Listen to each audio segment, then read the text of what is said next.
Hi, my name is Emil, and today I'm going to explain my own communication model. And of course, a few details on the three communication models mentioned in our meetings.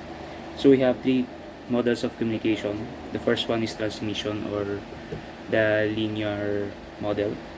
This is the basic or the direct type of communication wherein the sender and the receiver and the message are only being sent one way, no feedbacks or whatsoever from the receiver.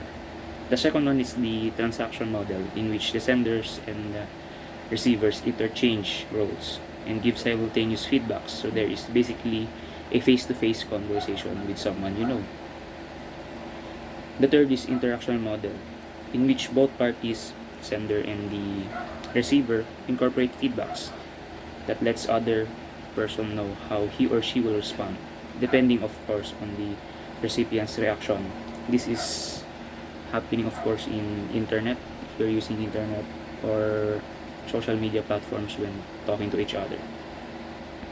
This is my own communication model. As you can see, there is the sender, message, channel, receiver, and feedback.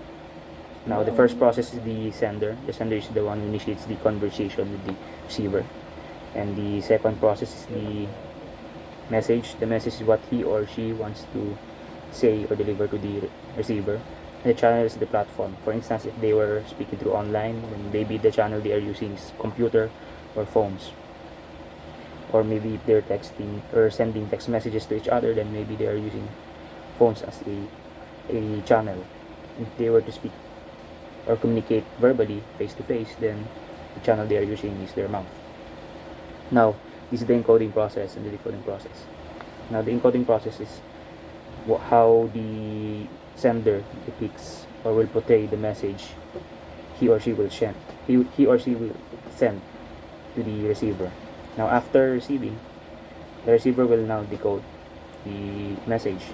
Means that is how the receiver understands the message, or that is his or her reaction.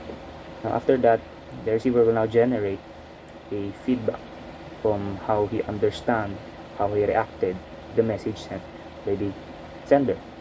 And same process applies. Encoding also will happen to the receiver, and the same until he or she sends her feedback to the sender. And this is the noise. These are the interactions that happen when communicating. The sender and the receiver communicates. So maybe if they were speaking or communicating through online, then the hindrance there might be a slow internet or no signal.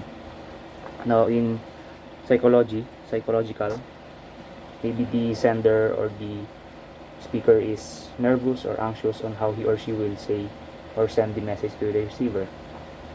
The second is the cultural. Now,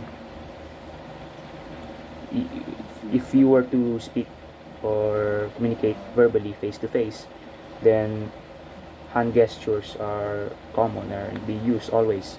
So if you are in the Philippines, then maybe you use a different gesture, and if you are in the other countries like the US, maybe use other gestures as well. And that's it. Thank you all for listening.